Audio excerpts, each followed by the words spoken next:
Happy holidays. Happy holidays. Happy holidays.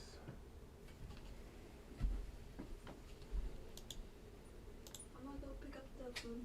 Okay.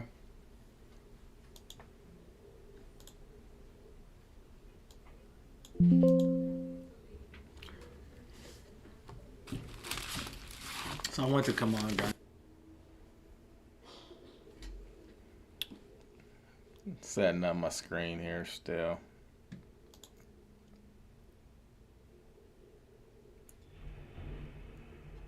Let's see what I need here. Let's go here.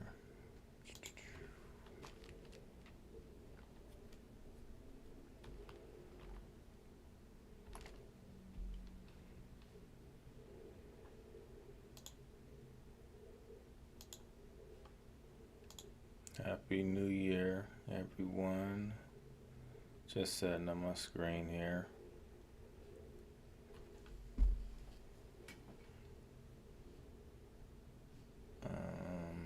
What am I doing? Need to see my stream.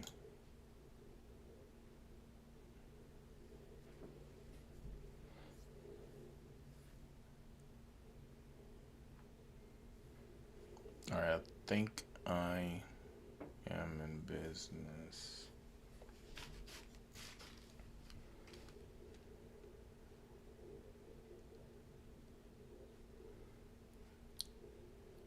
All right, live.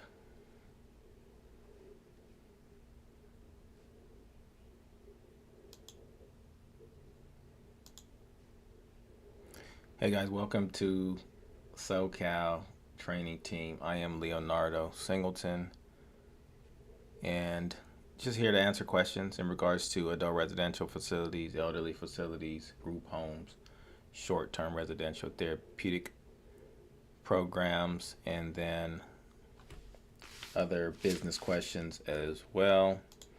I need to edit my title here.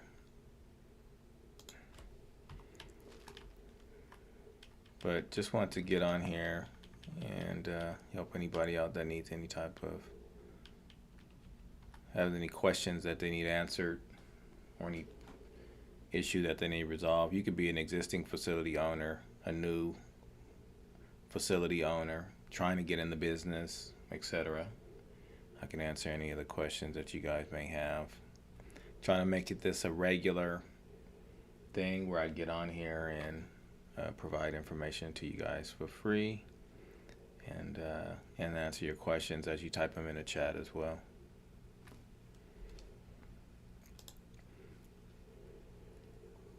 Question: will the regional center accept experience working in a locked unit where 90% of the patients were under conservatorship?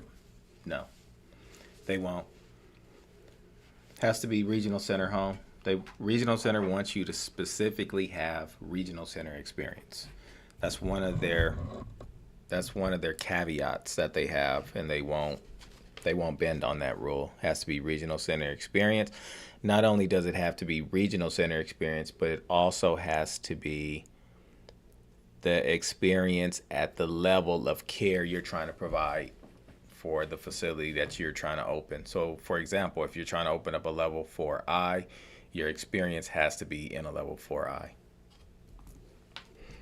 My recommendation for everyone is get your experience at the highest level, which is a level 4I or a specialized home or a enhanced behavioral home, because those are the highest levels. That way you qualify to open up any type of facility that you choose. So that is my suggestion. So get the experience if you don't have it. I found that the people with experience do better in the business than people without. So.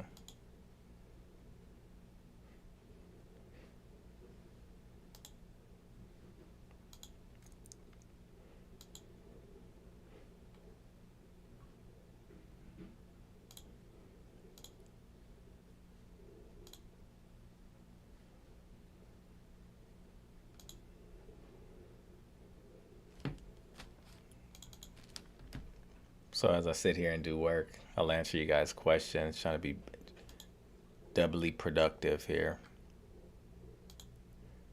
And I'm supposed to do something here.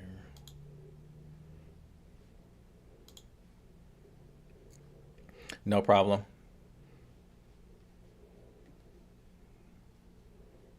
You are very welcome. So any questions you guys have, if you guys are just coming on, any questions you have in regards to residential facilities, whether it's adult residential, elderly, group home, short-term residential therapeutic program, go ahead and shoot your question in the chat. If you haven't subscribed to the channel, make sure you guys subscribe. Make sure you like. That way it makes it worthwhile that I come on here and do this and offer you guys the opportunity to ask me all the questions you guys need. So make sure you do that at the same time. All right, and then I'm here. I'll be here for a little bit, just answering questions. So you guys shoot your questions in the chat, like I said, and I'll answer them. If you are new to the channel, what we specialize in is adult residential facilities, group homes, short-term residential therapeutic programs, and elderly facilities. In some states, they call them assisted living facilities. Same concept here. We don't necessarily call them assisted living facilities or board and care. Those are not common terms for us. We call them what they are, just group homes or elderly facilities or etc.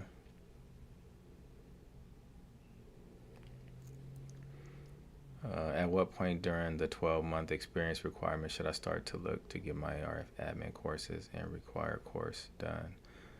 Also at the end. So if I were you, while you're getting your experience, so I would at about the 6-month mark, 7th month mark, I would work on getting my administrator certificate done. So about 6 months in. Maggie, morning, everybody. What are the likely questions during the interview phase? So during the interview phase, which interview phase? Are you talking about community care, the community care licensing?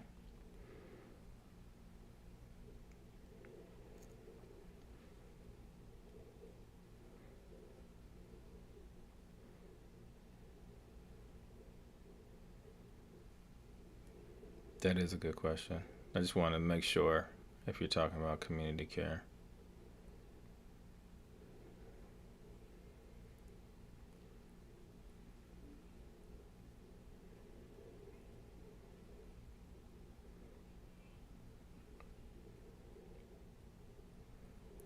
So for a community care licensing, just to kind of give you an overview, they're going to ask you questions in regards to your program design. Number one, they're going to make sure that you're knowledgeable as an administrator.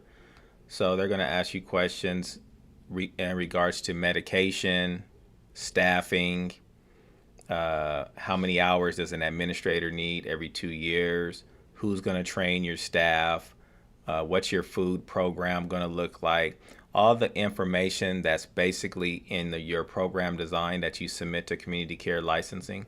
Those are the questions that they're going to ask you. Give me a second. I could get a little bit more specific on some of the questions because I just had a question on that one not too long ago. So that was a really good question. So bear with me while I find the questions here. All right. So the interview part is Comp 2. And the analysts, they're going to ask you about facility operation. They're going to ask you about your license type. They're going to ask you about the clients that you serve, and then some generic questions about your program. They're also going to ask you about staff qualifications and responsibility. What are your staff qualifications? How are you going to hire them? And then how are you going to train them? They're also going to ask you about your qualifications as an administrator. What qualifies you as an administrator? So you'll see that question as well. Then you'll also get some program policy questions. You'll get questions on what is your abuse policy? What is your admission agreement policy? What is your medication management policy? You'll also get questions on reporting incidents and to CCL, so special incident reporting.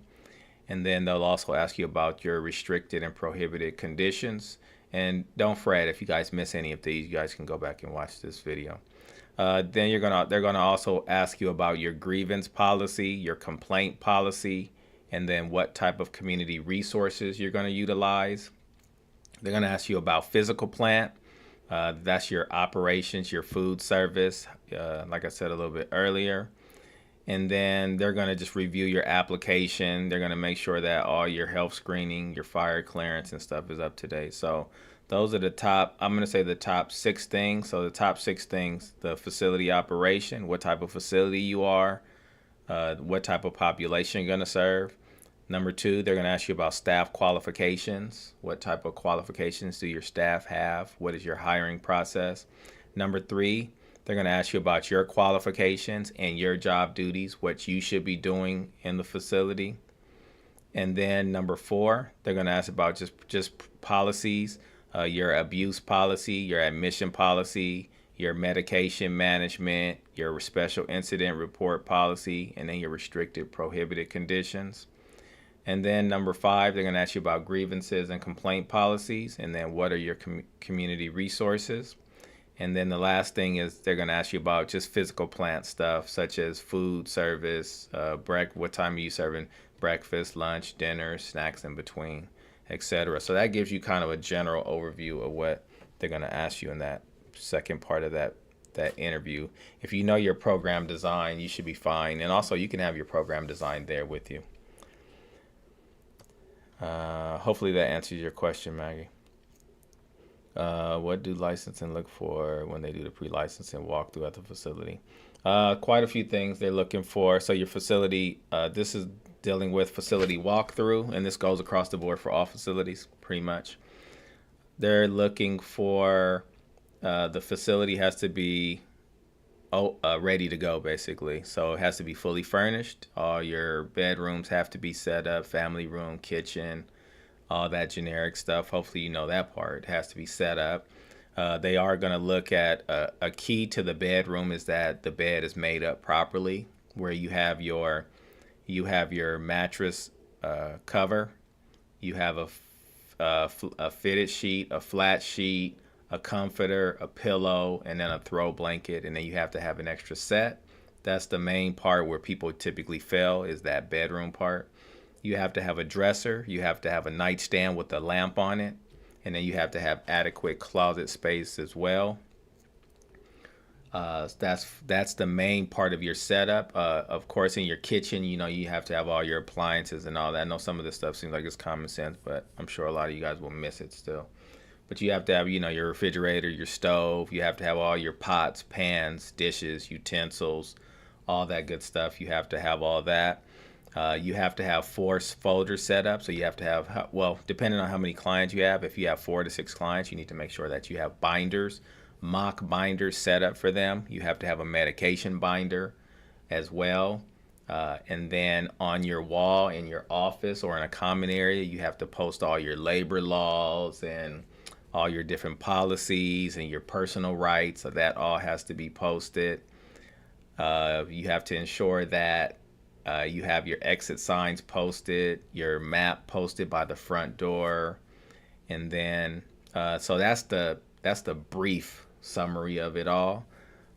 Some of that information you can find on the Community Care Licensing website, and sometimes your analyst will send you a checklist, a pre-inspection checklist that you can go through as well.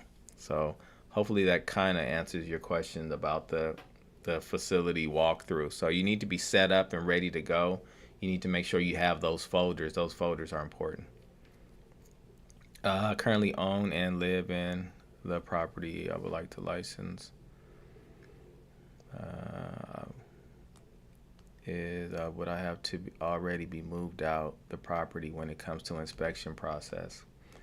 Yes. So if you live in the property, by the time inspection comes, you have to have your stuff cleared out of the home and it has to be ready for business. So once that inspection comes, you should be out of that property. Food supply. Yeah, you do need to have food supply. You do need to have food supply on hand for depending on how many clients that you're having to accommodate the clients. So 2 days perishable and then 7 days non-perishable food. Doesn't need to be a ton of food, but it does need to be able to accommodate the consumers. But what you can do, what I've had people recently do in regards to food in the facility, for pre-inspection, when you find out who your analyst, once your analyst is assigned to you and they're going to come out to the facility, just ask them if you need food. Some of them will say, no, you don't need to worry about the food part since you have no consumers. But if you do need to have food on site, then it has to be 2 days perishable, 7 days non-perishable, and it has to accommodate however many consumers that you have. So, including staff. Good question, though. Hopefully that answers your question. Would you ever be open to starting a paid Discord where all of us can join and chat on there and share ideas and thought? I've thought about it, to be honest with you. I just haven't done it. That's a lot of technology stuff, and I'm not a big techie person. So it's something I would have to look into. I know how to use Discord. I just don't. I haven't set up anything yet on Discord. Actually, I take that back. I think I have a Discord, but I just haven't put it out there yet. But if you have knowledge about it and want to help me out, I take your help. If you want to help me set it up, I'll be willing to do that. But I'm not really knowledgeable on Discord, to be honest with you. I know how to send messages and all that, but as far as setting up, now you got me looking at my phone to look at my Discord to see if I did set something up. But I noticed that that's the new hip thing. Everybody's getting on Discord. Let me see. Discord. No, I don't have one. Sorry, I do not have one, but I see where it says create your own server. But that is something I'm looking to for the new year, for this year. What are typical problems or challenges you see in the first year of opening a facility? So there are a few challenges. I'll give you the top 2 challenges for new facilities the first year. The first challenge is filling your beds with clients. I don't care who you vendor with. I don't care who you partner with. I don't care where you're going to get your placements from, but the challenge is just getting clients initially. And it's like any new business. That's what it is. It's a new business. So you are the new kid on the block. So it's typically more difficult for you to get placements because no one knows who you are.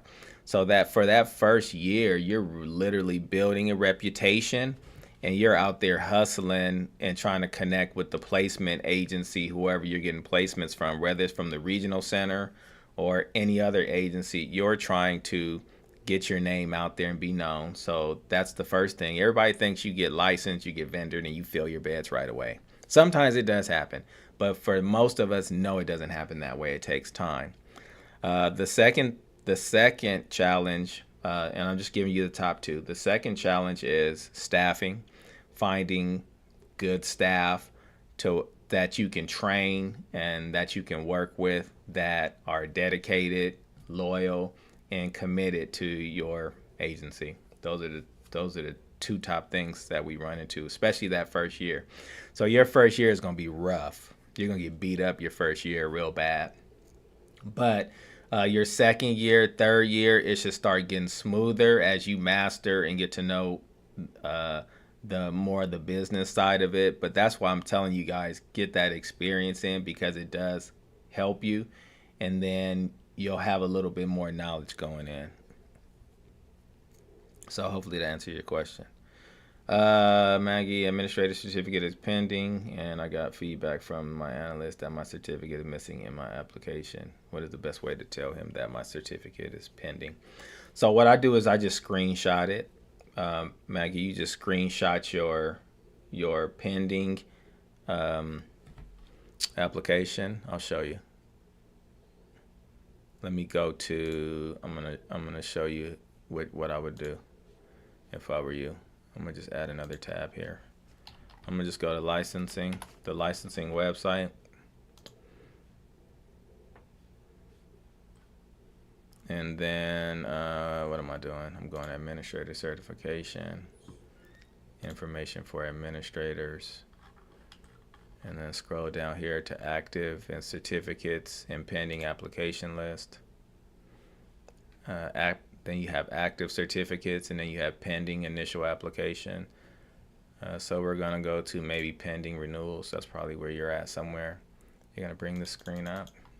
So say my name is this first name here, Abad Naneta.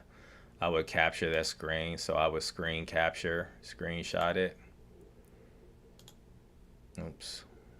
I would screenshot.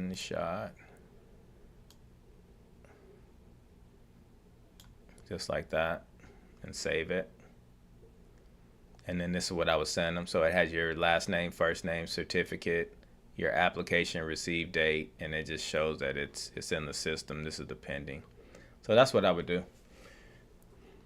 So if you're submitting an application, this is what you do. You just screen capture it and print it and put it wherever you need to put it in your application. I copy this and paste it, and I put it in the application so that way they can see it. Hopefully that answers your question. All right, where am I?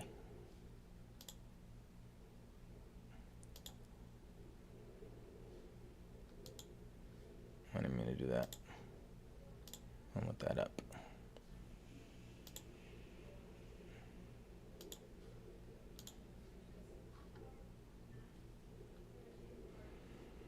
And the thing is with the applicant with your administrative certificate pending, they can look that up. They can look it up quicker than I look it up, right in the system.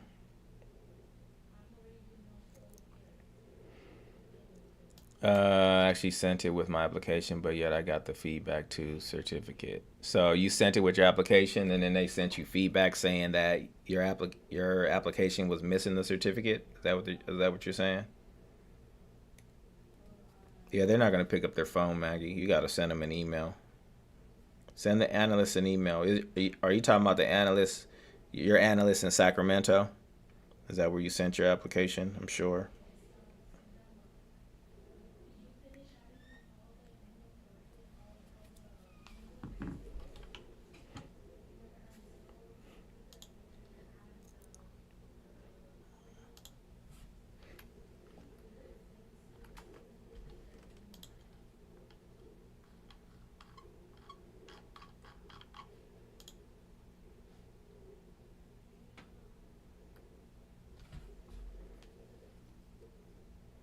Yeah, just send them an email.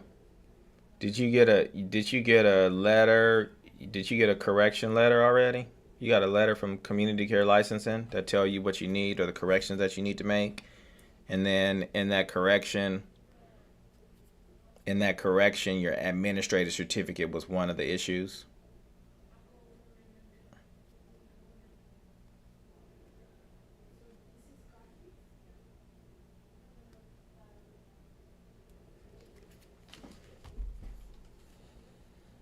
Yeah. It's not unusual.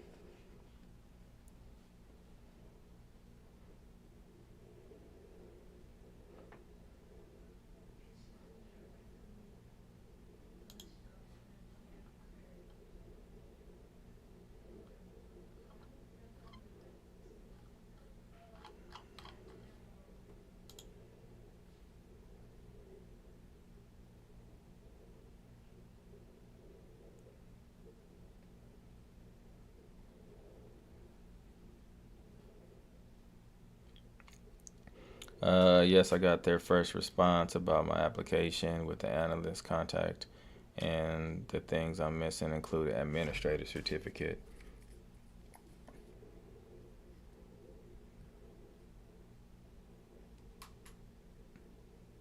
Yeah, just make the corrections that they need, and then just resend that same information. Just capture it. Did you capture the information like I captured it on that page? You did it that same way that I just showed you guys.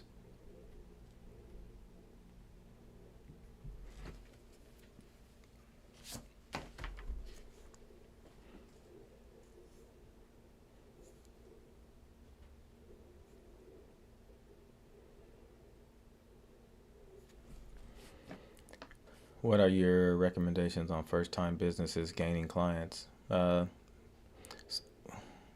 You got to you have to be a very outgoing person to fill your beds. So um, just because you vendor with the regional center, Cornelia, doesn't mean that they're just automatically going to start sending you clients. So you have to network, you have to do an open house, you have to connect with your coordinator, you have to try to connect with other service coordinators that are doing placements of clients to fill your beds. So it's a marketing thing. Once you get licensed and vendored, you have to market yourself and get yourself out there. That's the way you're going to fill your beds. And that's what I recommend for all new owners coming in the business.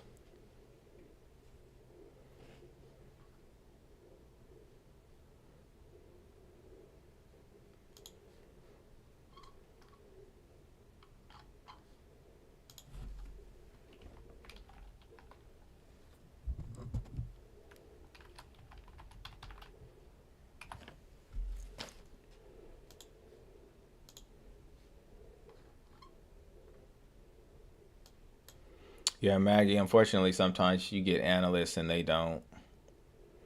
um, they don't read in between the lines sometimes. So you just have to repeat what you did and just resend it.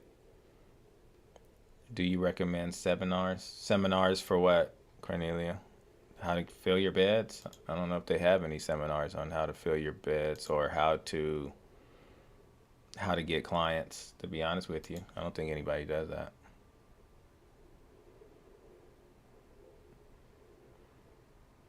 To fill your beds, guys, you got to do the work. You got to do the groundwork. You got to get out there and you got to make a flyer. You got to go to the regional center. You have to drop off flyers. You have to send emails. You have to check with the regional center on a weekly basis. They have to get to know you. There's just no way around it. It doesn't take any type of special skill or knowledge to fill your beds. To be honest with you, it just takes work to fill your beds. That's it.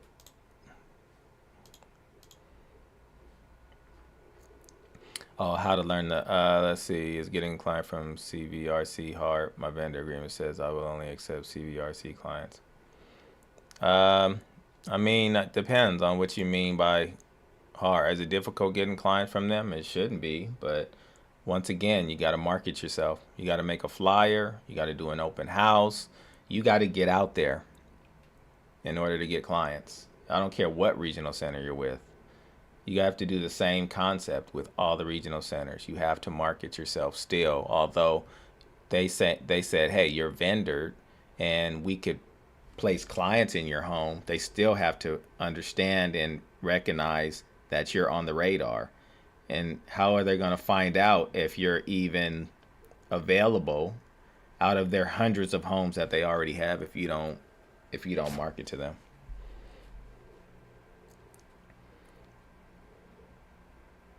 How to learn the business. To be honest with you, I don't know of any seminars on how to learn the business. The way most of us learn the business is by working in the home. That's how I learned the business, to be honest. Hands on. What better way?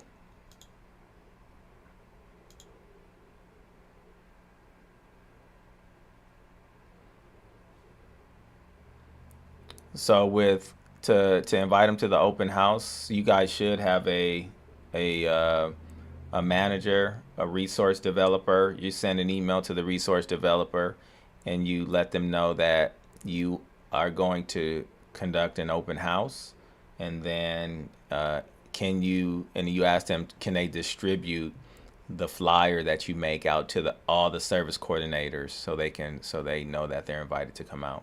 That's what you're doing. So you're getting with the resource developer or the manager, someone in that unit. For me down here, with regional center, inland regional center, it's a unit manager that I connect with, and she distributes it. So I don't know if it's the same for CVRC. But you just need to get in contact with them and find out who that person is.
Do you know we have to submit IC 1982, 1921 form, but yeah, you have to. 9282 is in residential infection control plan. That's part of the application.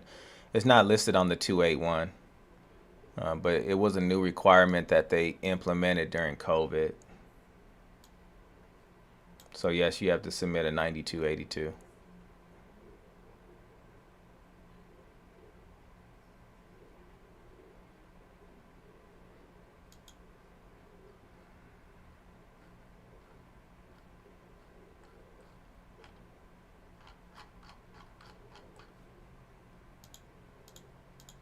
And the LIC 610D, which is emergency disaster plan, that's been updated as well too.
If you're just joining us here, this is your live consultation. Any questions that you guys have in regards to opening residential facilities, running, operating, managing, the business side, the hands-on side of it, you guys can ask your questions. Any questions that you guys may have, I will answer them. I'll be on here for an hour. So any questions you guys have, just type them in the chat and I'll answer them on the fly as we go through. So this is your opportunity to get your free consultation in. If you guys don't want a free consultation, you can always go to our website and you guys can book a consultation there. And my consultation fee is going to increase this week. So you know what that means. Get it while you can.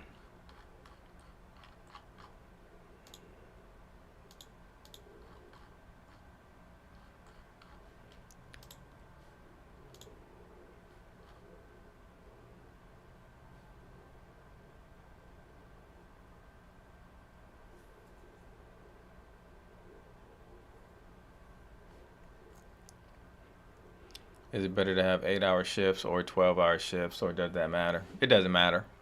Be honest with you.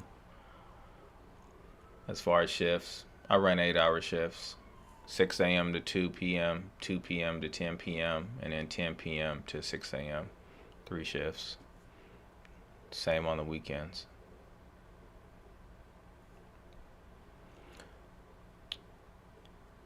Do you have administrator classes on the weekends? No, unfortunately, we do not offer administrator courses on the weekends. We used to offer them on the weekends, but enrollment is low on the weekends. So, believe it or not, you would think enrollment would be high. Our enrollment is higher during the weekdays, Monday through Friday. We can get more people to enroll in class during the weekdays than we can on the weekends. So, we don't do weekend classes. Maybe we'll offer them at some point if we build like an interest list in them. But even on our interest list, we may have 3, 4 people on an interest list. And for an instructor to teach, 2 weekends or 3 weekends, it's just not financially worth it for us, to be honest with you. So weekdays is it for us.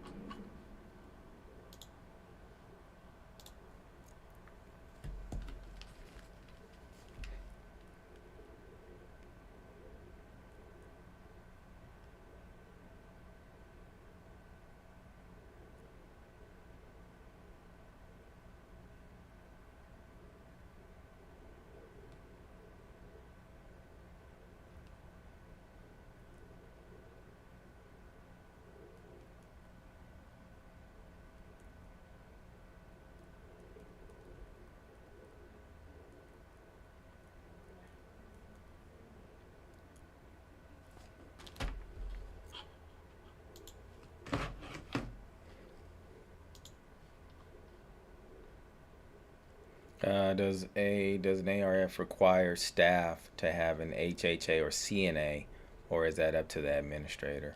So for an ARF, you don't need either.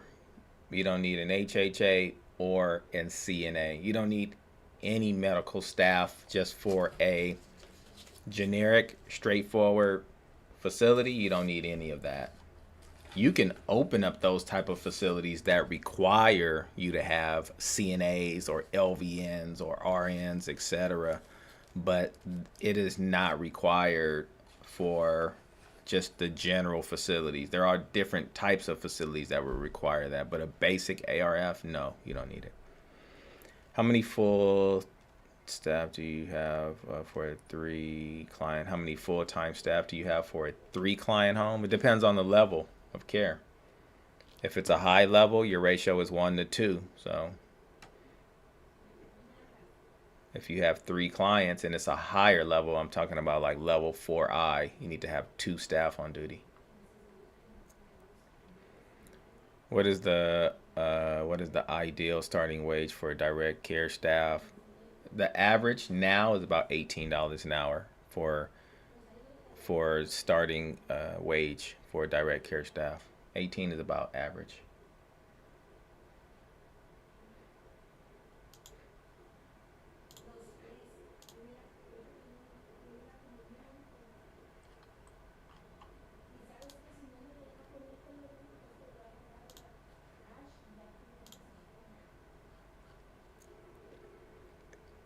The current home I'm working in for my experience is paying me 22. That's good. 22 an hour is really good. How many homes do they have, or how big of an agency is the place?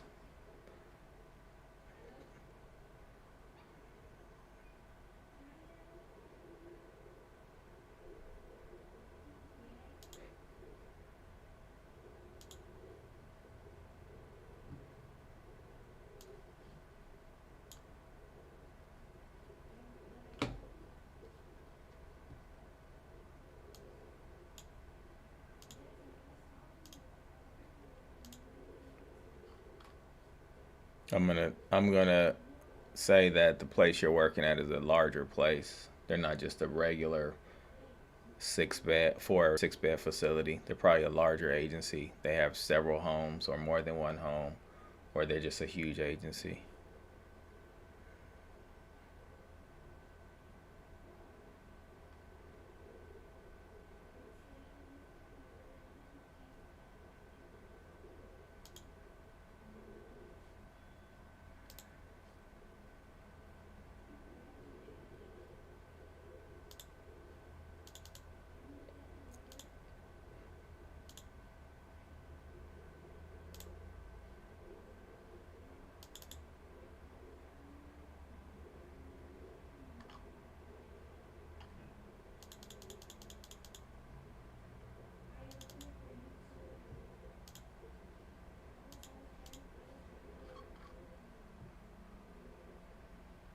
Are there resources for funding?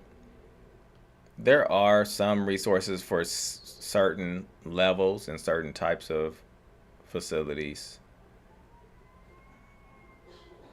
Um, to answer Cornelia's question, there are resources. You just have to look at the regional center websites. Most of those resources and fundings, though, they usually go to people that have experience already or they have existing homes because they automatically know what to do with the money when they get it. They don't have to figure it out, they already know the game.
So while I got you guys, I'm going to show you the 9282 because a lot of people don't know about it. So I'll give you guys some extra information that you guys didn't have. Or some of you guys may have it, obviously, but let me show you something else. So licensing website. I'm going to go to forms by program, LIC, and then I'm going to go to 9282. So 9282 is down here. This is one of the forms that you guys have to complete as part of the application process. It's not listed on the LIC 281 as one of you guys pointed out, but everybody has to fill out this plan. Is for adult residential facilities. So it's not too difficult to fill out. You put in your name of the facility, the administrator, your address, city, state, zip, phone number, alternate phone number, email. And then basically what you're doing is you're filling out these different sections, specify a plan for meeting applicable specific infection control requirements. So you can type in these boxes. So these are codes you just have to look up. You got to look up these codes to see what they mean for you guys. That's a whole nother lesson for me to go through each information. But so you look up these codes and you just need to make sure your plan meets it. And you're typing in these sections. The infection control lead is usually the administrator. And then you're also specifying, once again, you're meeting these requirements. You're meeting these requirements. So these are all codes. These are all community care licensing codes, Title 22. And you just go to those sections and just follow those sections. I know I'm making it sound simple. It's a little bit more complex than that, but you guys get the gist of it. This has to be included with your LIC 281, the infection control plan. And so it's 5 pages.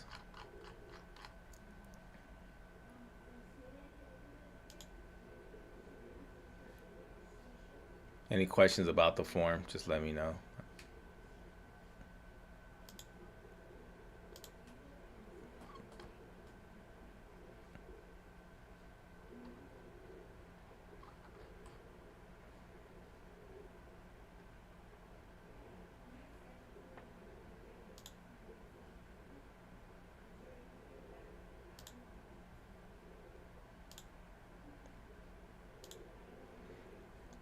When it comes to clients, excuse me, when it comes to clients diagnosed with mental health conditions, is the regional center the best resource for that type of client, or are there other vendors?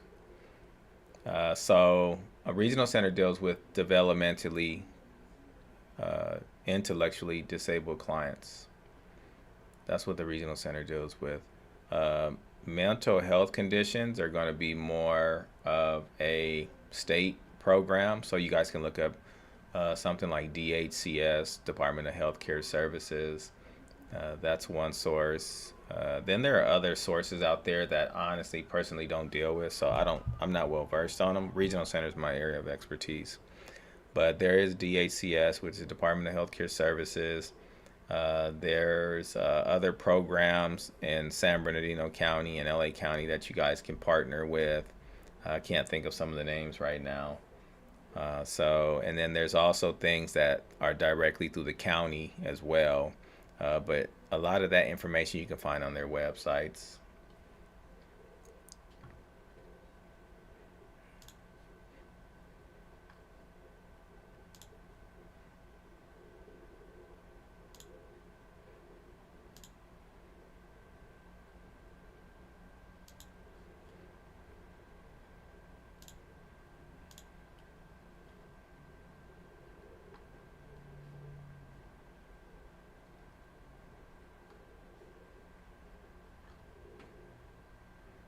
I'm working on posting classes for this new year. That's what I'm working on for Group Home Initial. If you guys are wondering. So I'm working on posting the schedule for February for Group Home Initial, and then April I'm gonna post that up as well.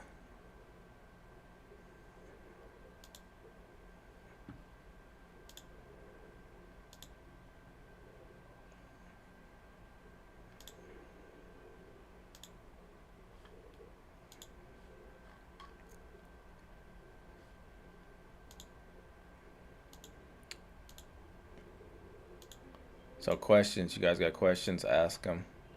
Get everything you need. You guys need help filling out a form or something? Now is the time. I'll help you guys fill out the form. I can't help you write a whole program design, but I can help you fill out your application for your LIC if you guys need assistance or have questions, or you got a corrective action plan. Now is the time to get all that stuff out. Any questions that you guys may have in regards to that?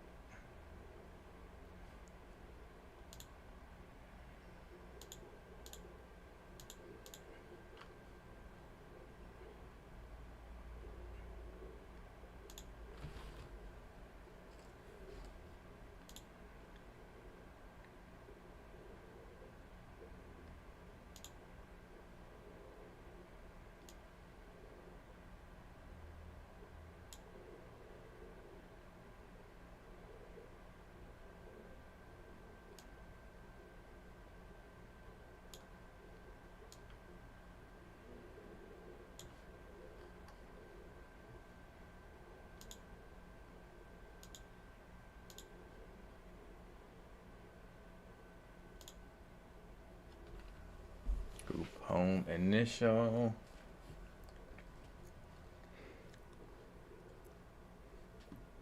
Question: when you take your course, for Part A and Part B, how much time is required to complete the course when taking your course for Part A and Part B? What course are you talking about? Part A and Part B, that's community care licensing application.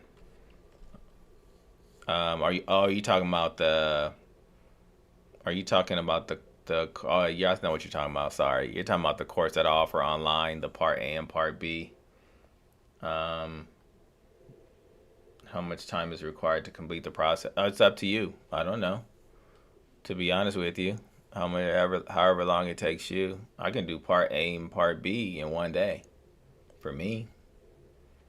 But it might take you 6 months to do it. It all depends. So it's kind of hard to answer that question. How long is it going to take?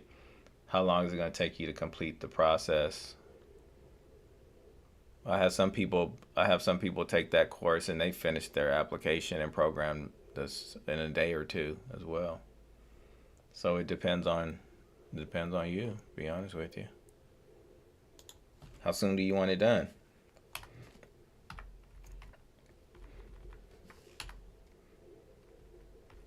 What's your work ethic like is the question. How soon do you want to get it done?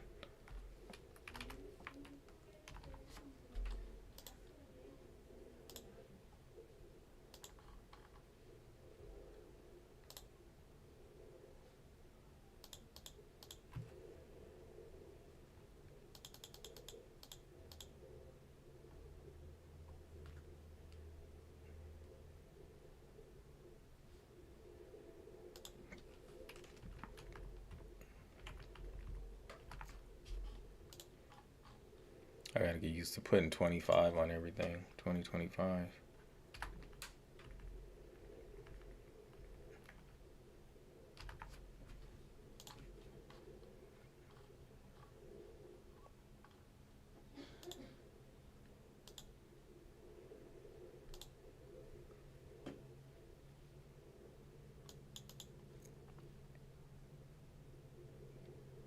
Can you believe we're in 2025 already? For me, the year went by extremely fast. I didn't even get to blink at, but it was a good year. I'm not gonna say it was not a good year. Hopefully, we get even a better year this year. Only one way to go, all the way up.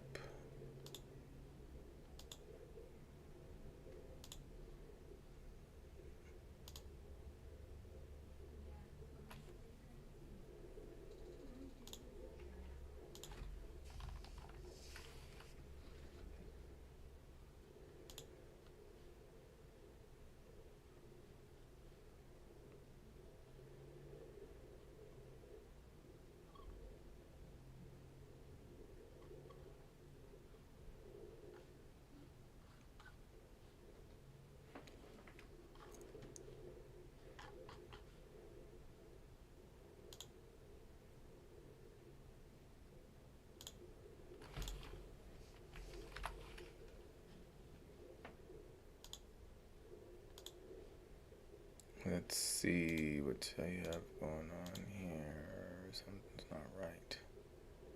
424. Says active.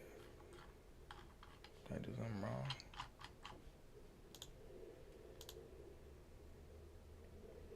Yep. Happy New Year. Happy New Year, everybody. Happy New Year. That it is.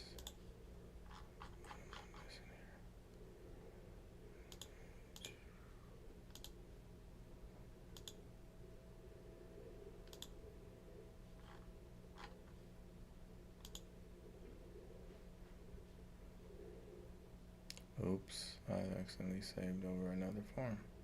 That's what I did. I didn't copy it.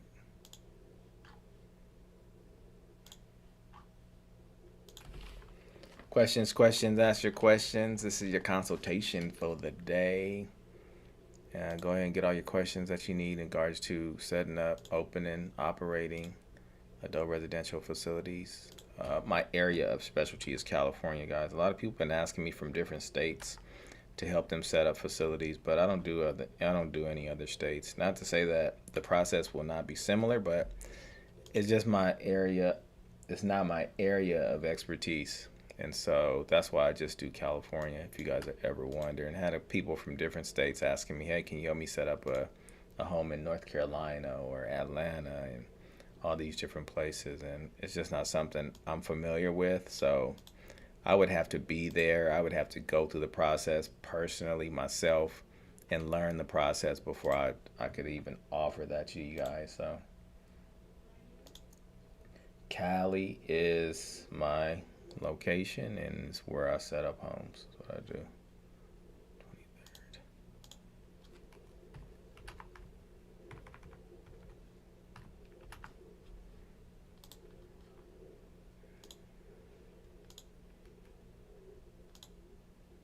So ask your questions as I go through.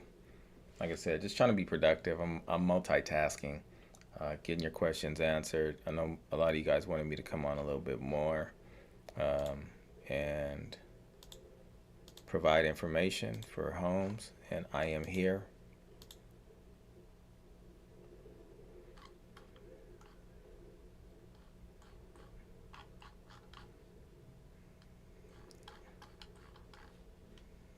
Let's save that.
Save.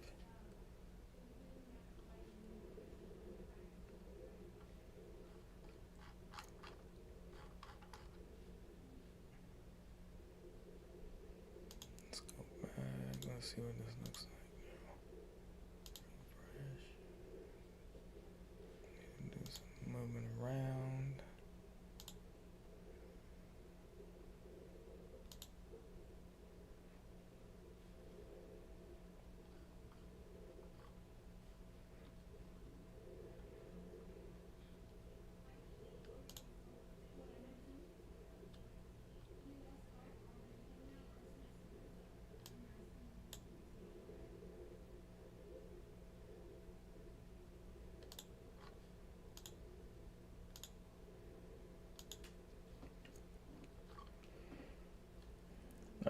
What are the things to consider when planning on purchasing a home?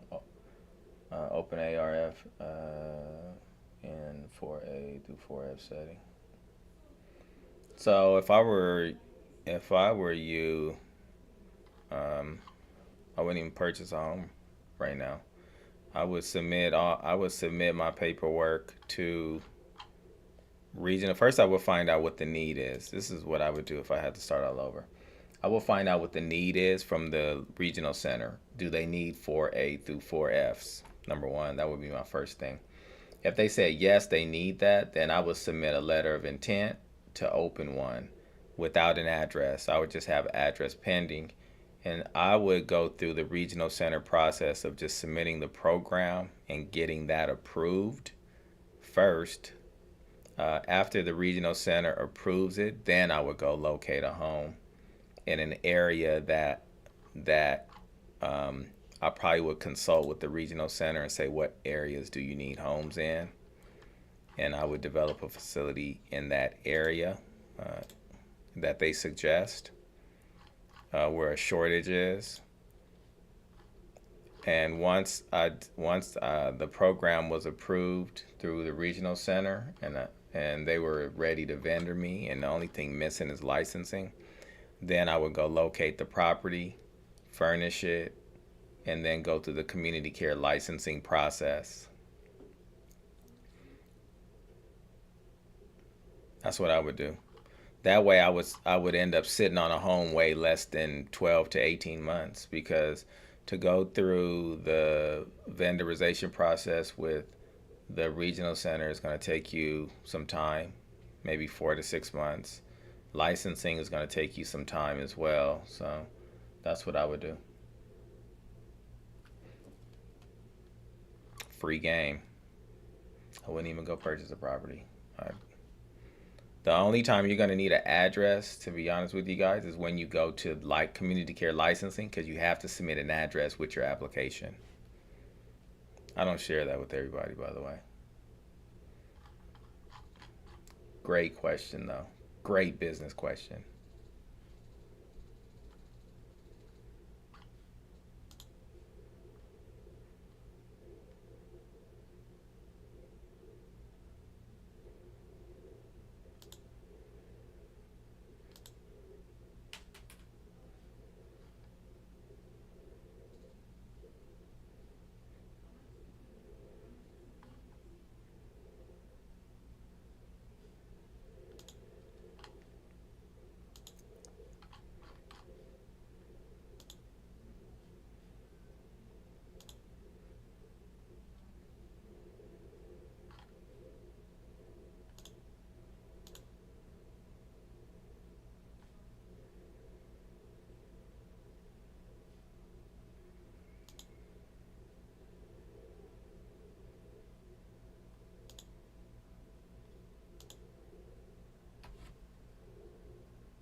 Ask your questions, guys, as I work through.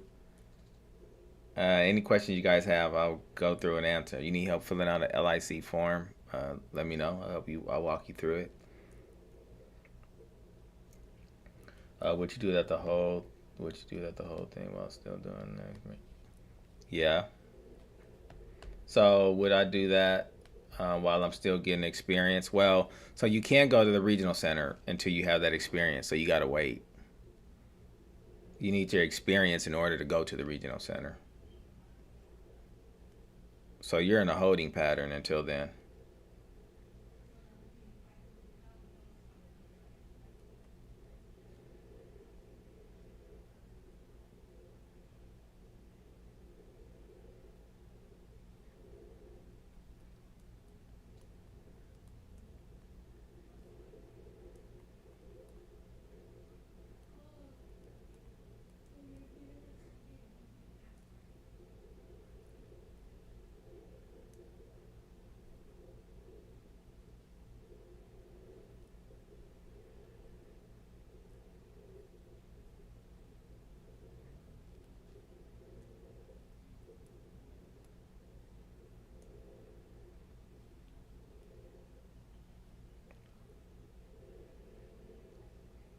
Yes.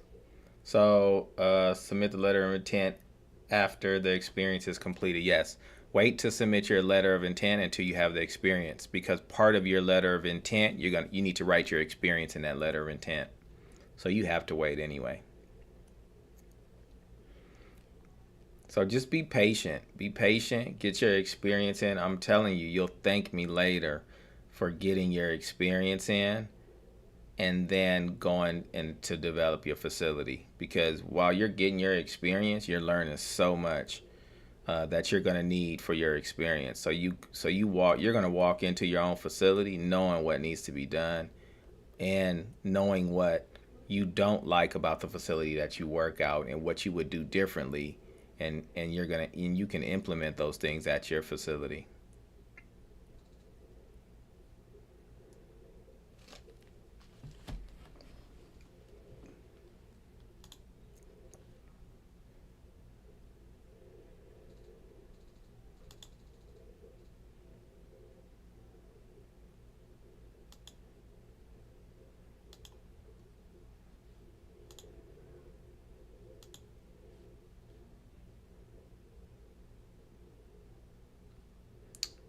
Good.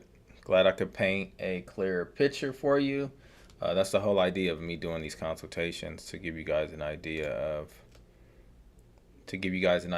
and to bring clarity to what you're doing. So that way, when you guys go in, you're not making all the mistakes that I made when I first got in the business. Tons of mistakes that I would have done differently. But I didn't have guidance. I didn't have consulting. I didn't have a mentor. I didn't have anything at all. It was just kind of me walking in the dark, hitting my head on the wall, and learning that okay, it's a wall there. Let me let me go another way. So that's the benefit of you guys having me to consult with, because a lot of this I've been through and dealt with it. And even though I don't run day to day facilities anymore, I'm not working in facilities.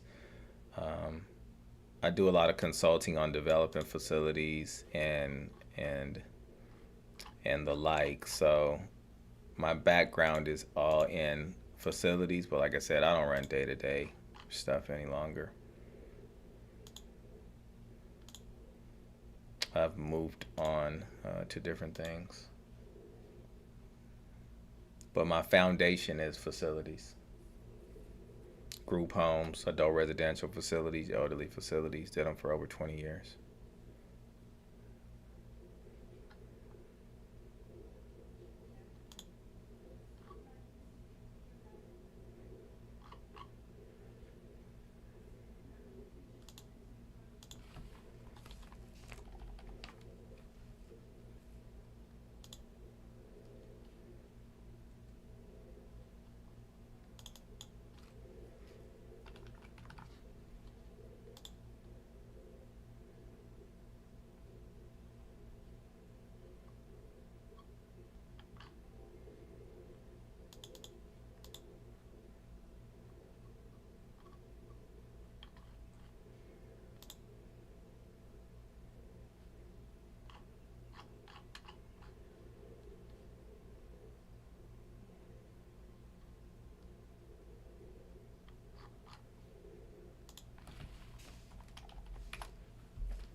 what's my time looking like, guys?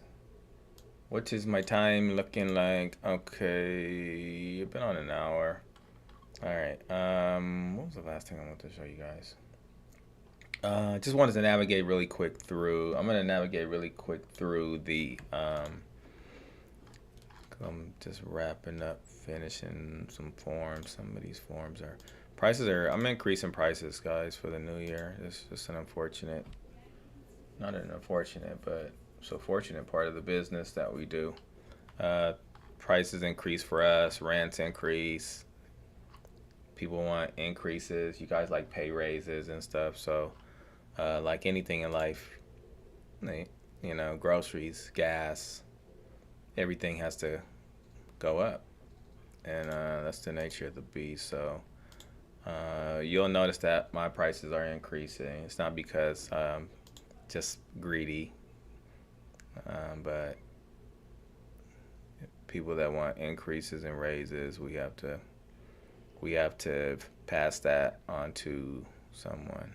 Unfortunately, it is you that we have to pass it on to, but this is worth it. This business is definitely worthwhile. If you go ahead and get your experience, you get all your knowledge in, and it'll benefit you in the long run. But what I'm gonna do is I'm gonna navigate. I'm gonna do some navigation through. I just want to show you a form here. Give me a second. We're gonna go to licensing. So when you guys submit your application to community care licensing, you're gonna go to it. It's LIC 281. The only form that's not on here is LIC LIC 9282. Let me take out my pad here. Give me a second. I meant to look this up earlier. I'm on the fly. This is live, of course.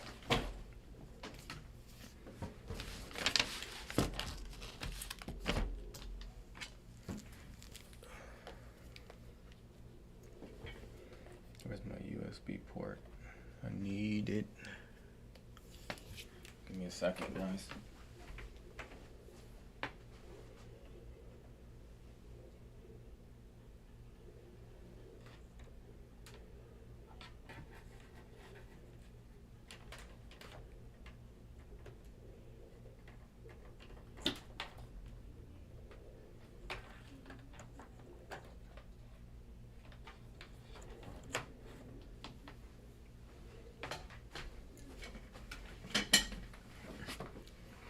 All right, question. My friend has an autistic adult daughter that she is struggling to care for. Could I try to get vendor with regional center to care for her in my home? Is she a regional center client? Is the first question.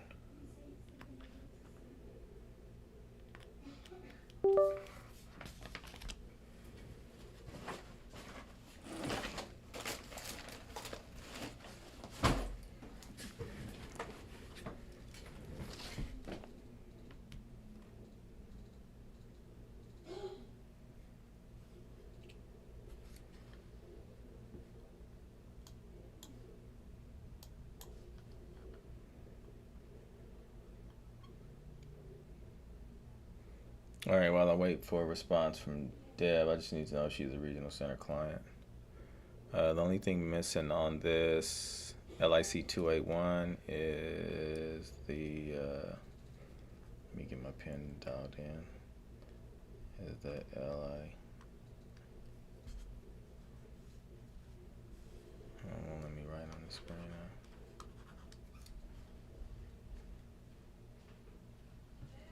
LIC 9282 is what's missing on this form. So this is an application for all these different types of facilities.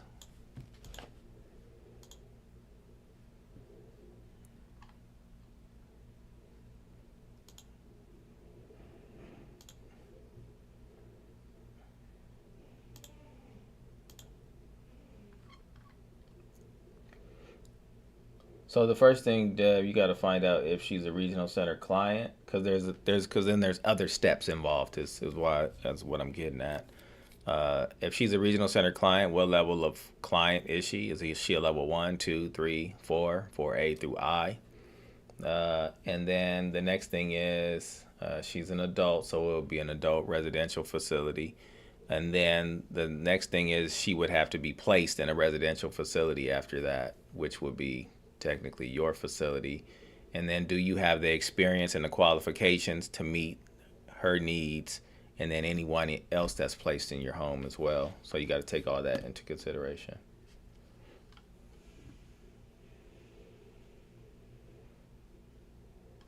I got this new I got this new XP pen pad, guys, and I wanted to try it out, but I need to I guess I open up a Word doc. I don't know how to use this thing. Maybe you guys know how to use it, but I don't. So I'm gonna open up a Word doc and play with this form. Let's see. XP pen. Let me see. Where is it? Is it on this side? I want it on the other side. Let's see. Oh, that's cool. It does, right?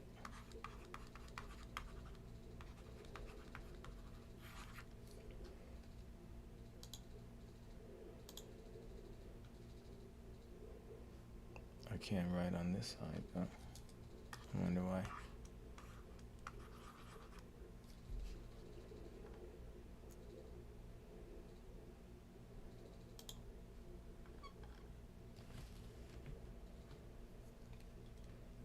I'm gonna play with this another time.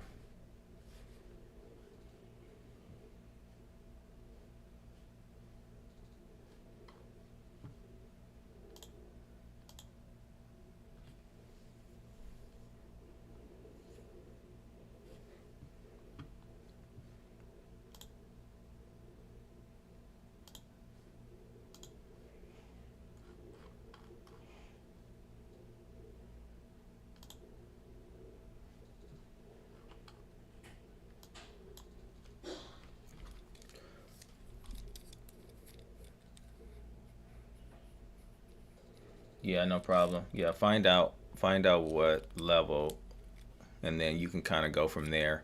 Because once you find out what level, what regional center she's with, what level of care she's at, then that is that gives you the information that you need on what level you need to qualify for, and then you go from there.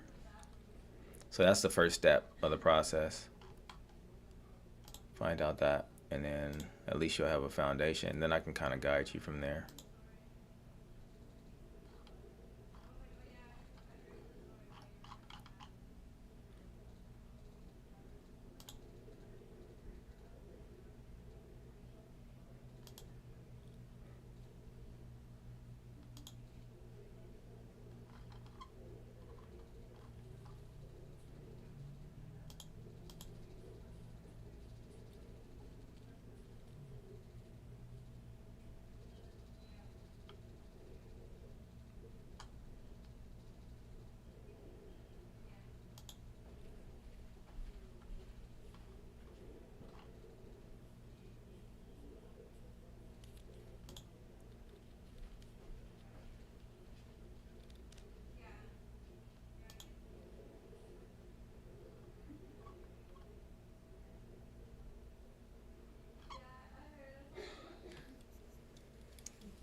All right, once again, for you guys that are just joining, never been here before, first time here, I'm Leonardo with SoCal Training Team. Just coming on here, want to come on here if possible daily and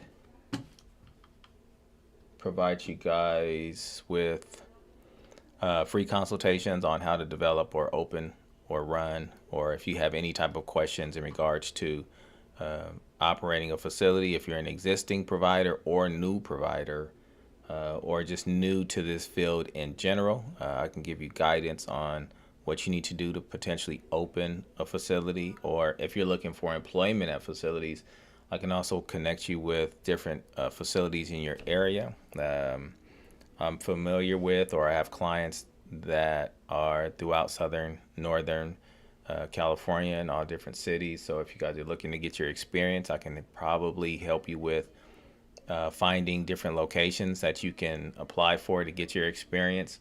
Because the main thing I do recommend for everyone is if you have never worked in this field before, the first thing you should do is work in a home for at least 12 months, get some experience under your belt, and see if this is something that you even want to do. So keep that in mind as we go through and answer your questions. This is the only time you'll get a free consultation from me. So other than that, you got to go to the website and you have to book time with me as well. And then my consultation fee is going up for the new year. What are some other programs besides Regional Center that you can get clients from? Another program you can get it from is DHCS. I'll navigate to there for you just to show you. Oops, I didn't mean to do that. Let me show you my screen. DHCS, Assisted Living Waiver Program. This is a program that you can use to get clients. You guys just can read through here.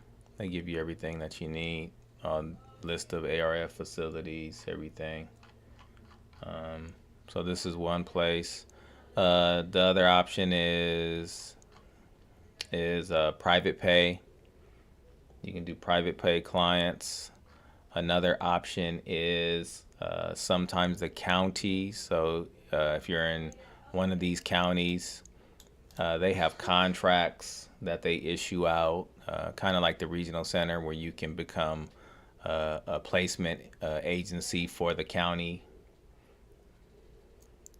So Los Angeles County, San Bernardino County, but this is one resource for you. So start here.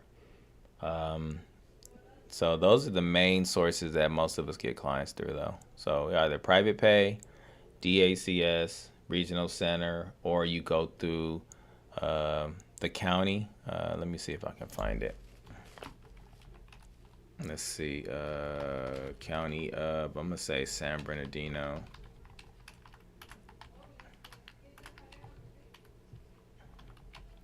And I'm gonna just type in ARF facility because I forget. So San Bernardino County, first thing that pops up. Adult residential facilities, behavioral health,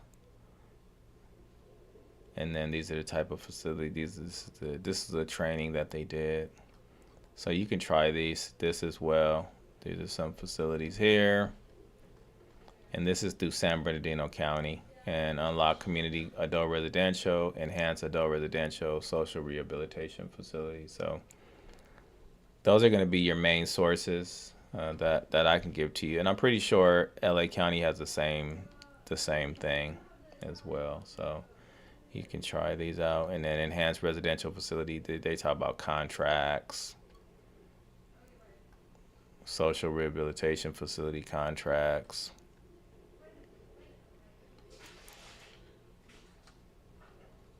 And then there are other entities that they vendor you. It's almost like foster family. And they vendor you and they place clients in your home and they pay you as well. I'm not too familiar with those, but Alameda County. I don't know what Alameda County has, to be honest with you. Let's see. I'm going to do the same thing. I'm going to just do a search. County of Alameda. I spelled Alameda wrong, huh?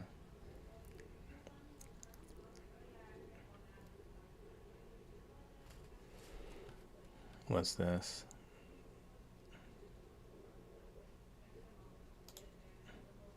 This is Alameda County. I'm just Googling stuff, guys. Licensed residential care facilities for the elderly, Alameda County long-term care. This is Department of Adult and Aging Services.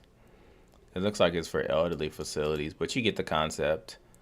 So these are the type of things when I want to find out, I just Google it, guys. I just look up things, and then these are for RCFEs, admission agreements. So this just gives you an idea.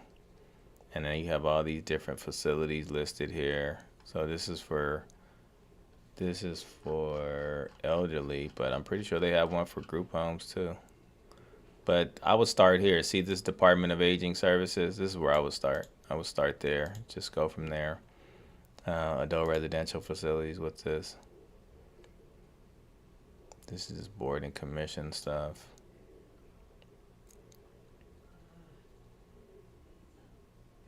Here we go. Adult. This is Alameda County Health.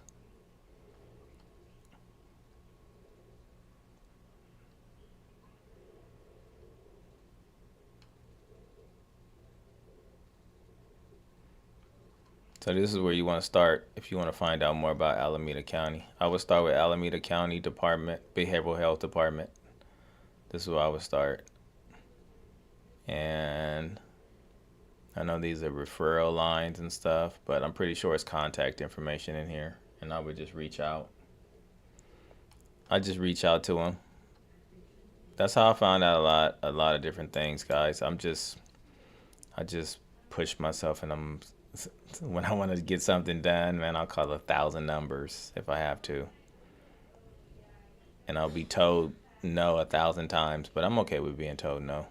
So mental health, forensics, acute. Let's see, we want like referrals, seeking employer, no, but it's gonna be somewhere in here. But you get the idea. Provider info. Provider.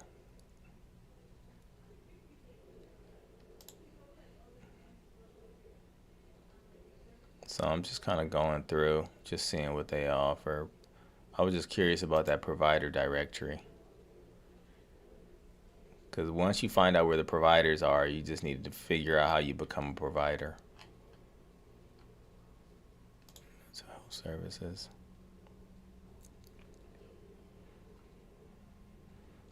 So look at these are the providers.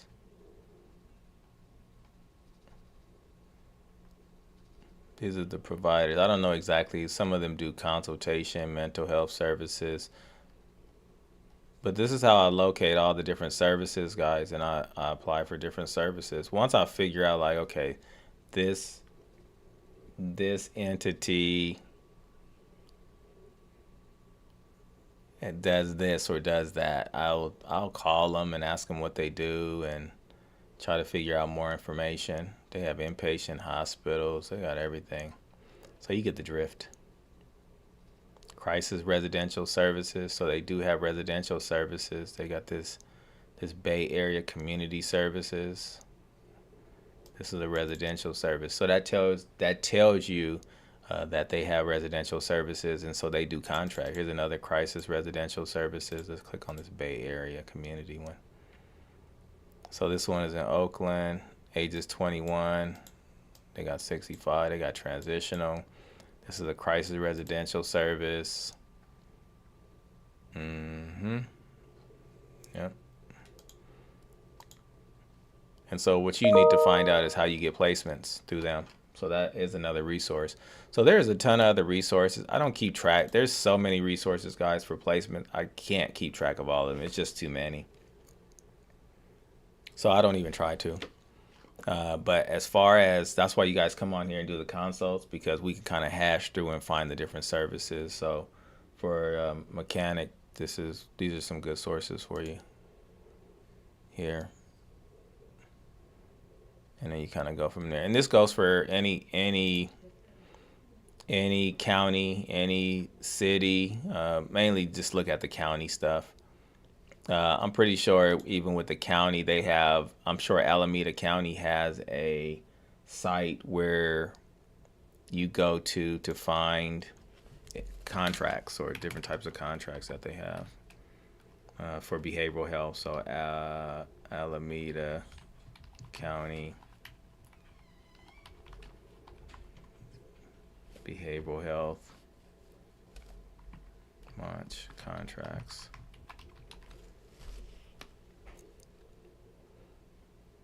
Contract unit.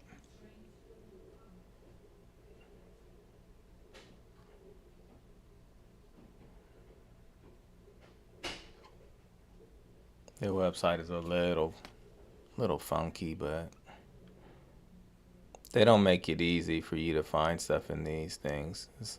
Some of it they don't really want you to find them, but it's here somewhere. I just don't like this website part of it. Alameda County Financial Services announcement. Here we go. Contracting opportunities.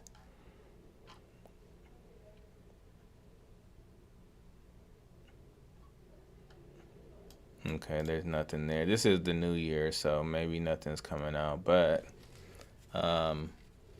here's some stuff they have though down here below. All these are closed bids, but look at the previously closed bids.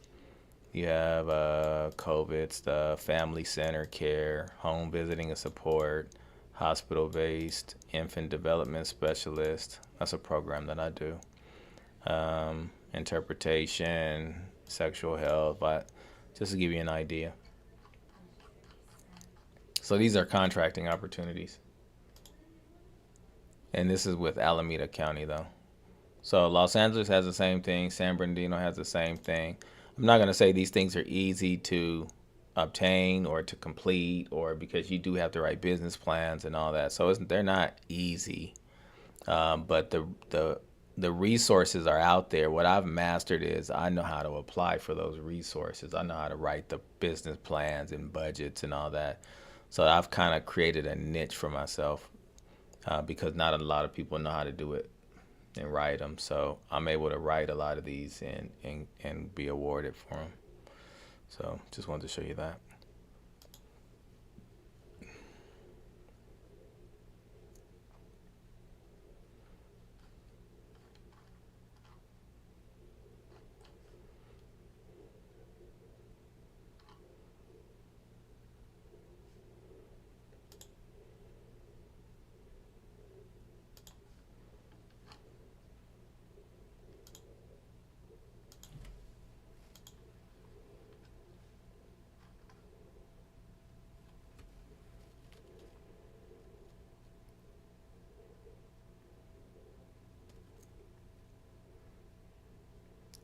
What was I doing?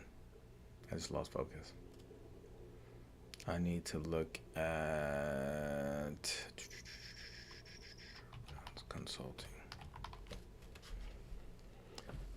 That's what I was doing.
All right, guys. I've been on an hour and a half, so it's time to go. So, for those of you that missed the live consultation, I will be on again tomorrow. Tomorrow, I'm gonna get on at I'll see what time. Maybe by lunchtime. Let's say by 12, I'll get on again and I'll live stream again tomorrow. I'm trying to live stream every day, so that way you guys have a chance to get all your questions answered. So for now, I will see you guys. Thank you for those that have joined. Hopefully, you guys take the time to like this video and subscribe. Turn on your notifications if you want to know when we put out new videos. I'm trying to do this more often. So if you guys have any questions, like I said, you can reach us at SoCalTrainingTeam.com. That's our website. Or our email is support@SoCalTrainingTeam.com. All right, guys, and I will see you on the next one.